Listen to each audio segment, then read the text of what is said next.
Discretion is advised.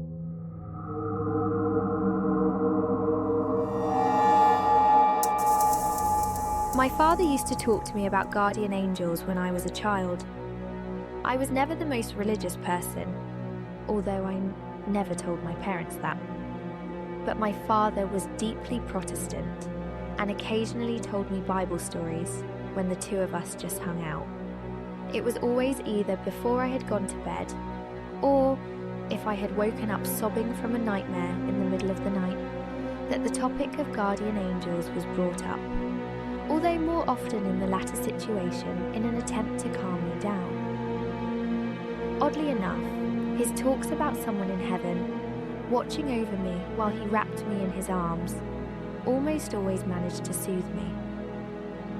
Everyone always wants that sense of security, that no matter where you are, you'll always be protected. I was no different. I'm sure your grandma is smiling down at you right now, my father always told me. I'm confident that she's proud of you. Do you have one? I asked one night. He smiled warmly at the question. I do, and one day when I join your grandma in heaven, I'll be your guardian angel too. I liked that idea as a child. I distinctly remember the day I got a call from my mother about my father being in critical condition at the hospital. It was a couple weeks before Christmas, and I was already in university at the time. I was just driving back to my dorm after getting groceries when I got the call. My mother was in hysterics, wailing that all the doctors can do now is make my father as comfortable as possible. My father was diagnosed with lung cancer a few years prior, and while I was away, my mother gave me constant updates about his health. I planned on surprising them with a visit on Christmas Day, but I had to be there as soon as possible now. After making a beeline to the hospital and up to his room, I could hardly recognize the man I saw in the hospital bed. He was so pale and skinny, and I feared that if my grip on his hand was too firm, I would break something. Tubes were hooked to his arms and in his nose like he was some sort of puppet, and the heart monitor above him beeped in a slow, calm rhythm. I felt like I was looking at a stranger. The only thing that still stayed with him, even while on his deathbed, was the warm smile he had always given me ever since I was a child. Remember, he croaked, I'll always protect and watch over you. He passed on December 24th, 2015 at 3:40 a.m. The funeral was hosted about a week after his death, and surprisingly, my memory of the events during the funeral to this day are rather foggy. My hunch was always that I subconsciously wanted to suppress the trauma of my father's death, but something that always stuck clear in my mind was that after almost everyone had left, I stayed by his casket. I stared at his face for a good, long while. He looked so peaceful lying in his velvet permanent bed, like he was asleep. It was such a stark contrast to when I saw him in his hospital room, but the grin he had before was a straight line now. I wished I could see him smile again. I met my boyfriend a couple of years later while looking for a roommate. I graduated uni, but the pay from my part-time job was by no means livable. I hopped on Craigslist to find a roommate to share rent with until I could find a proper job. It took a while, but eventually that's when I met Tom. He was a nice guy, good sense of humour, and helped out with household chores. He even managed to land me a spot in his father's company, something I was extremely grateful for at the time. We became good friends, and eventually we started dating. For a while, I thought that I was living the dream,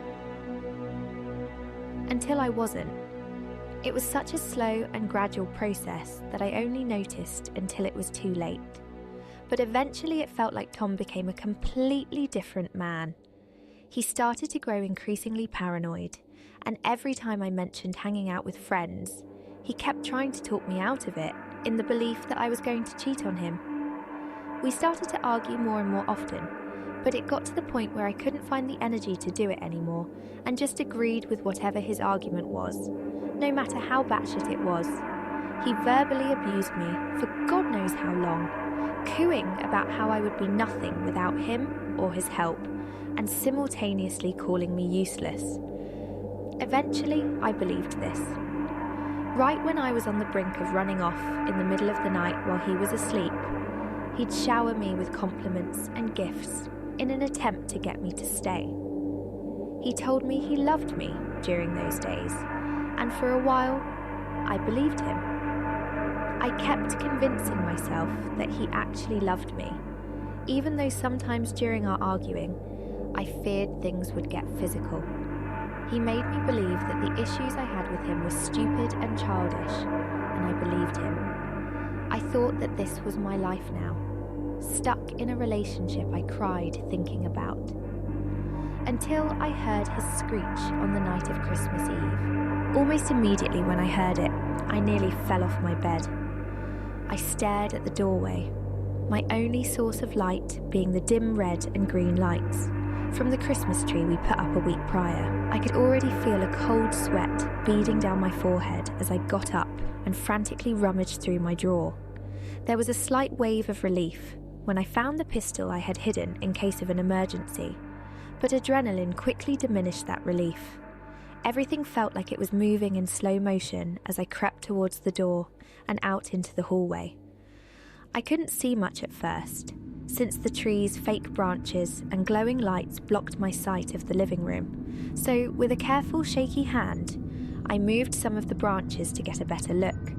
I couldn't move when I saw the scene laid out in the living room. From what the Christmas lights reflected, near the centre of the room was a large dark puddle.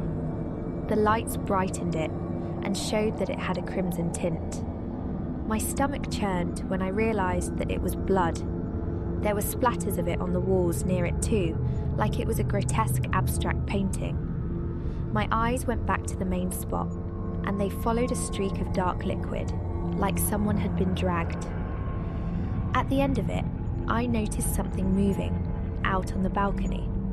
I could hear something slowly sliding along the tiled floors along with it. With a lump in my throat and my hand on the trigger, I finally gained the courage to rush out into the living room and pointed my gun at the doorway. What I was looking at was by no means human. Whatever the creature was, it slowly started to climb up on the rails on the edge of the balcony. It was tall and lanky, and one of its arms was curled around something. I only recognised it as a body when I saw one of their arms dangling by the being's side, Tom's body. I was grateful it was too dark to see what the being did to the man.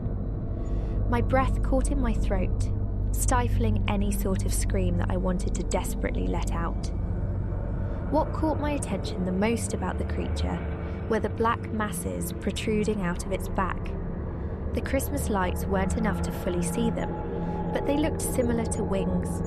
I felt paralysed in my spot, and I silently screamed at myself to pull the trigger, but I felt like I was frozen in place.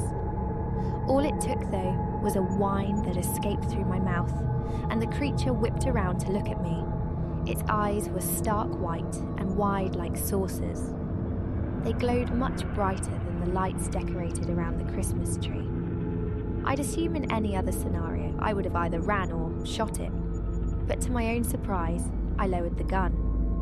When it looked at me, I suddenly felt calm. Even to this day, I don't know what exactly compelled me to drop the gun. The clatter of the pistol hitting the floor was deafening among the tense silence. The monster stared at me, unblinking with its empty, pupilless eyes. Tom's body still dangled beside it, but all I did was stare right back, and it began to feel like I wasn't looking at just a monster, but something familiar. I felt like I was staring at an old friend. I don't know what it was, but suddenly I wasn't afraid anymore.